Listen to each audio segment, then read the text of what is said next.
Dans cette capsule, on va s'intéresser aux éléments en série ou en parallèle. Des fois, c'est pas toujours évident de savoir est-ce que deux éléments sont en série ou s'ils sont en parallèle.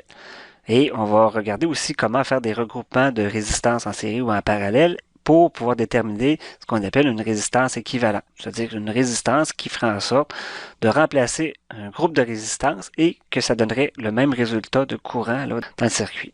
Donc ici, j'ai dessiné une pile avec deux résistors, R1, R2, qui sont en parallèle, et j'ai représenté des points de tension qu'on appelle des nœuds. Il y en a un qui est comme en rouge et l'autre qui est en bleu en bas, que j'ai appelé V1 et V2. On vous dit, pour être en parallèle, deux ou plusieurs éléments doivent être branchés sur les deux mêmes nœuds. À ce moment-là, ils ont donc la même tension. Si je prends par exemple le nœud qui est rouge en haut, ce nœud-là est tout au même potentiel. Pourquoi? Parce que c'est tout le même bout de fil. On se souvient, dans un conducteur, le potentiel est le même partout. Donc, tant que je ne rencontre pas un élément, je suis au même potentiel. Toute la zone rouge, que je mette mon voltmètre n'importe où dans cette zone-là, ça ne change absolument rien. C'est tout le même point. Je pourrais toutes les regrouper ensemble, puis ça ferait exactement la même chose. Même chose pour le point qui est en bas, qui est plus en bleu, que j'ai appelé V1. Tout V1 est au même potentiel. Donc, si je regarde la pile, elle est branchée sur la zone rouge, V2, et sur la zone bleue, de l'autre côté, V1. La différence de potentiel aux bornes de la pile, c'est V2 moins V1. C'est la différence entre les deux. Si je regarde R1, R1 aussi est branché en haut sur la zone rouge et en bas sur la zone bleue. R1, sa différence de potentiel, ça va être aussi V2 moins V1. On va dire que la pile et la résistance R1 sont en parallèle. Même chose pour R2, qui est aussi branché à la zone rouge et à la zone bleue. Donc, même différence de potentiel V2 moins V1. On peut dire que la pile R1 et R2 sont en parallèle. C'est ce qu'on vous dit ici. On voit que la pile et les deux résistances sont connectés aux deux mêmes nœuds. Ces éléments sont donc branchés en parallèle. Faites attention, être en parallèle électriquement ne veut pas dire nécessairement être en parallèle géométriquement. R1, R2 et la pile sont toutes parallèles aussi géométriquement. Mais ça ne sera pas toujours le cas. Il y a des fois que des éléments en parallèle ne seront pas du tout placés de façon parallèle dans l'espace. Et il va falloir quand même les considérer comme étant parallèles. Tantôt, on va voir un petit exemple d'un cas où les deux résisteurs ne sont pas en parallèle géométriquement, mais qui vont demeurer en parallèle quand même dans le circuit. Maintenant, pour être en série, deux ou plusieurs éléments doivent partager le même courant. Donc, voyez-vous, là, dans le petit circuit que j'ai dessiné, on a une pile, une résistance R1, R2. Il y a un courant I qui va circuler dans la boucle. Le courant qui va passer dans R1, c'est I. Le courant qui va passer dans R2, c'est I. Puis le courant qui passe à la pile, c'est I aussi. Donc, on peut dire que tous ces éléments-là vont être placés en série. Un courant est le même partout tant qu'il ne rencontre pas une jonction. La seule façon que le courant puisse changer, c'est de rencontrer une intersection, un point où le courant peut se séparer. Donc là, le courant, il n'y a pas le choix, il y a juste un chemin. Il va parcourir le trajet en passant par R1, par R2 et par la pile. Donc, il n'y a pas d'autre chemin possible. On va dire qu'ils ont tous le même courant. Prenons le cas qui est ici. Regardons un circuit un peu plus complexe. J'ai dessiné des endroits où il y a des intersections ou des jonctions. Ce sont les points rouges que j'ai dessinés. Voyez-vous, ce sont des endroits où il y a plusieurs chemins possibles. On marche dans notre circuit, puis on arrive à cet endroit-là, puis je peux partir d'un côté ou je peux partir de l'autre. On voit que dans notre circuit, il y a trois endroits où j'ai des jonctions, où j'ai des intersections. C'est à ces endroits-là qu'il peut y avoir des changements de courant.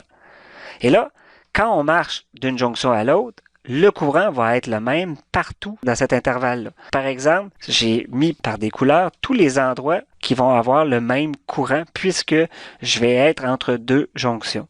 Voyez-vous, si je pars du point en haut à droite, puis que je veux aller au point en bas, je peux passer par R6. Puis là, en descendant R6, j'ai pas de jonction. Voyez-vous, j'ai mis une zone qui est plutôt mauve là, pour me rendre en passant par R6. Bon, j'arrive à une jonction. Je peux pas dire que les autres éléments ne pourront pas être en série parce qu'il y a une autre jonction entre les deux. Encore une fois, si je pars du même point en haut à droite et que je descends vers le point en bas, je peux passer par R5. Je peux passer par R4 et là, j'arrive à un autre point, puis je peux descendre par R3. On voit que aux endroits où je viens pour me rendre d'un point à l'autre et que je rencontre une jonction, automatiquement, le courant va changer. Et là, regardez bien ce qui arrive si je pars du point en bas puis je veux remonter jusqu'au point qui est au-dessus de lui, au-dessus de R3. Ben, en partant du point en bas, si je marche, je vais passer dans R1 pour commencer, ensuite par la pile, ensuite par R2, et là, j'arrive à mon autre point. Et vous remarquez que je n'ai pas rencontré de jonction entre les deux. Je suis parti d'un point, je me suis rendu jusqu'à l'autre. Donc, si je regarde ici, il y a juste R1 et R2 qui vont être considérés en série, car ils partagent le même courant. Ils sont de la même couleur là, sur mon dessin. Quand je suis parti d'un point pour me rendre à l'autre, j'ai jamais rencontré de jonction. Donc, je pars d'une jonction, je passais par R1, par la pile, par R2, et là, j'avais ma jonction. On voit que j'ai pas rencontré d'autres éléments. Est-ce que R2 et R4 sont en série? Non, parce que si je pars avant R2, là je marche vers R4. À un moment donné, je rencontre une jonction. Le courant peut se séparer. Donc, R4 et R2 ne partagent pas le même courant. Ils ne sont donc pas en série. Dans le même circuit, regardons maintenant s'il n'y aurait pas des résistances qui pourraient être en parallèle. Je vais aller dessiner mes nœuds. Faites attention, les nœuds, c'est juste des endroits qui sont au même potentiel.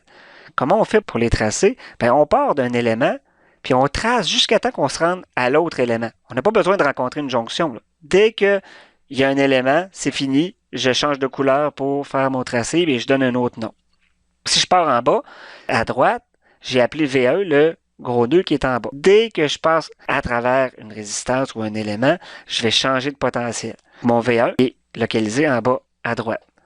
Ensuite, j'ai ma résistance R1 que je traverse. J'arrive à V2. V2, c'est toute la section entre R1 et la partie négative de ma pile.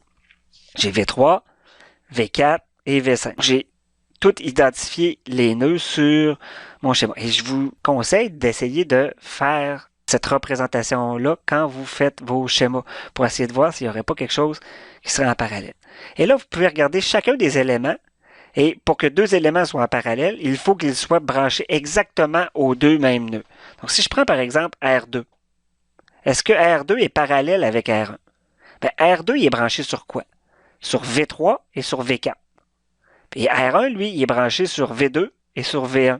Ce n'est pas les mêmes nœuds, donc ils ne sont pas en parallèle. Est-ce que R3 et R6 pourraient être en parallèle? Ben, R3 il est branché sur V4 et V1, alors que R6 est branché sur V5 et V1. Donc, ce n'est pas les deux mêmes. Il y en a juste un commun, c'est juste V1. Ça prend les deux vraiment qui soient communs. R3 et R6 ne sont pas en parallèle, même si géométriquement, ils sont placés en parallèle. Par contre, si je regarde R5 et R6, R5 est branché sur V1 et sur V5. R6 est branché sur V1 et sur V5. Donc, ils sont branchés exactement aux deux mêmes nœuds. Automatiquement, R5 et R6 sont en parallèle. On voit qu'il n'y a que R5 et R6 qui sont en parallèle car ils sont branchés sur les deux mêmes points de potentiel, V1 et V5.